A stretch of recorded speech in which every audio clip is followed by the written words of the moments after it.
Olá pessoal, a gente já viu aí a época dos grandes descobrimentos, como os europeus chegaram na América, por exemplo, como chegaram na África. E agora a gente vai ver um pouco desses conflitos, desses encontros, desses contatos, esses primeiros contatos aí entre os europeus e os africanos e entre os europeus e os americanos. Uma das primeiras coisas que muita gente se confunde é que as pessoas acham que a África era um grande continente homogêneo, onde existia um monte de tribos e tudo mais. Só que, na verdade, quando os portugueses chegaram lá, eles tinham muito essa visão, né, e acabam se surpreendendo com a imensa diversidade cultural que existe lá. Eles percebem que existem sim algumas tribos, ok, mas também tem muitos reinos e tem impérios assim poderosíssimos, tá? E uma diversidade religiosa também muito grande. Já existia cristianismo, por exemplo, na Etiópia, trazido pelos romanos no século IV. Já existia alguns lugares que eram islâmicos, né, eram muçulmanos, por conta da invasão dos árabes, né, mais ou menos a partir do século VII. Mas existiam muitos grupos que tinham religiões cujas divindades ainda eram baseadas em ancestrais ou em elementos da natureza. E aí os portugueses, quando chegam lá, eles têm um objetivo bastante claro, que é, por exemplo, encontrar a fonte de ouro, né? Porque durante muito tempo os africanos faziam esse comércio de ouro, de marfim, de uma série de outros objetos bastante preciosos, e os portugueses queriam encontrar a fonte de tudo isso, né? Outra coisa que eles queriam também era combater o islamismo, combater a religião muçulmana e trazer o cristianismo para o continente africano.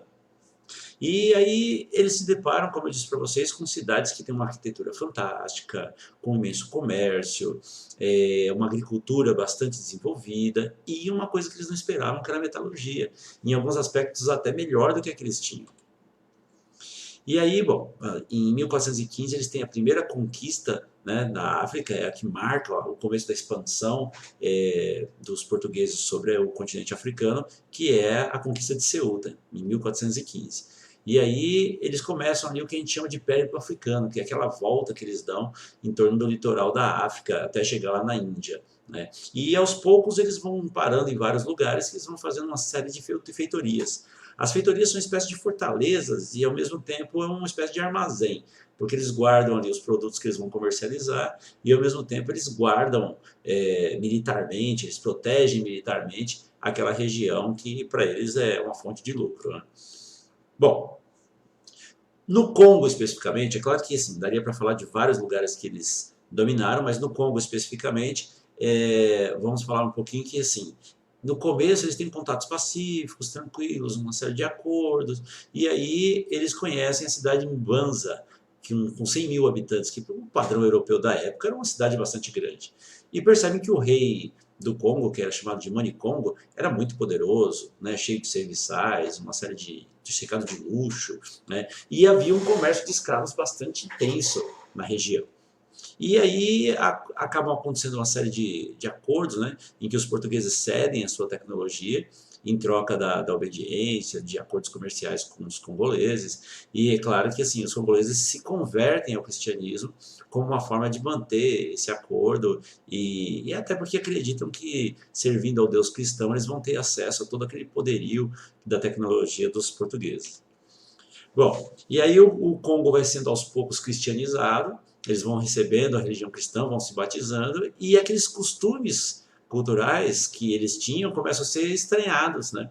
Tanto pelos congoleses, que começam a estranhar todos aqueles costumes cristãos que começam a ser disseminados, ser espalhados por lá, quanto os cristãos começam a achar estranho algumas práticas, alguns costumes que os congoleses têm, que eles costumam dizer que eram feitiçaria ou bruxaria e começam a perseguir esses congoleses que ainda são fiéis às suas tradições antigas.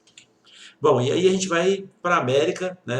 A gente sabe que os primeiros a chegarem na América, na verdade, foram os espanhóis, e a gente tem o costume de dizer que houve um descobrimento da América em 1492, né? Mas a gente sabe que essa palavra hoje é um pouco estranha para a gente, porque, na verdade, a gente sabe que existia um monte de grupos indígenas vivendo aqui, e a gente sabe que eles não foram descobertos coisa nenhuma. O que houve ali foi uma visão eurocêntrica, ou seja, centralizada na mentalidade europeia, né? Os europeus encontraram uma série de povos nativos e consideraram eles como inferiores.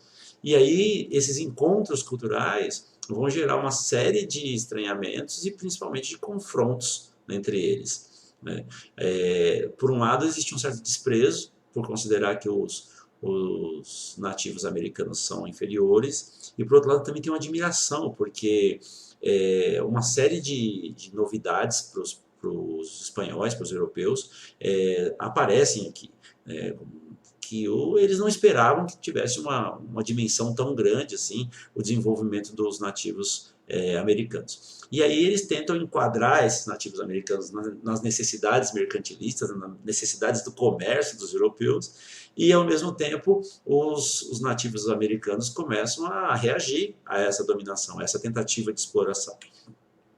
Bom, os primeiros povos que viviam aqui antes do Colombo chegar, a gente costuma chamar de povos pré-colombianos. A gente já viu alguns deles lá no sexto ano, por exemplo, os Incas, onde hoje é mais ou menos o Peru, a Colômbia, né, o Chile, e a gente viu também os indígenas brasileiros, né, onde hoje é o Brasil, na época não se chamava Brasil, né, e então esses europeus, né, resumindo, eles encontram uma série de sociedades que a gente diria que são igualitárias, né, não tem exatamente uma estrutura de um Estado, né, e a gente tem alguns impérios bastante intensos, bastante poderosos, como os Incas, os Maias e os Astecas, por exemplo.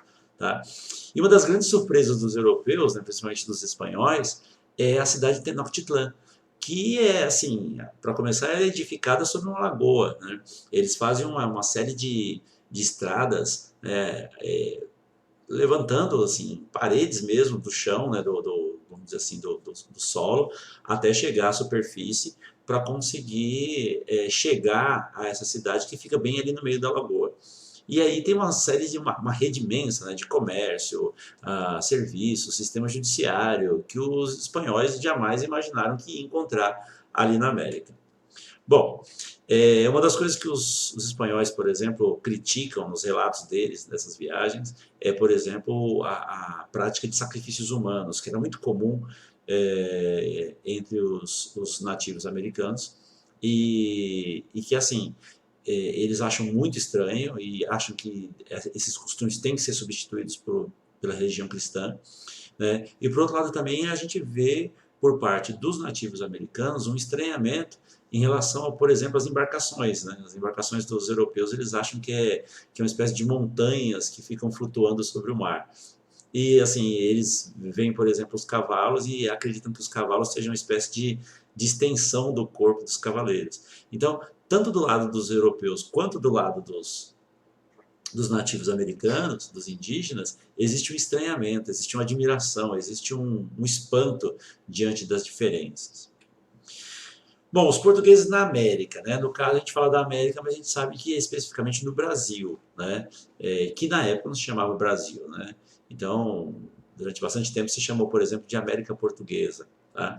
Então eles encontram aqui uma série de grupos indígenas diferentes, todos muito diferentes entre si, e hoje em dia a gente sabe, né, que quando eles chegaram aqui, também os indígenas não se chamavam de indígenas. Na verdade, esse nome indígena surgiu porque Colombo, quando chegou na América, ele acreditou que estava nas Índias, e por isso chamou eles de índios, né? Mas, na verdade, hoje a gente chama de índio o membro de um grupo indígena, né? E indígena é a população original, né, de um determinado local, né, antes da colonização. Então, por exemplo, aquelas pessoas que viviam aqui no Brasil antes da chegada dos portugueses, a gente chama de povos indígenas ou nações indígenas, por exemplo. Tá?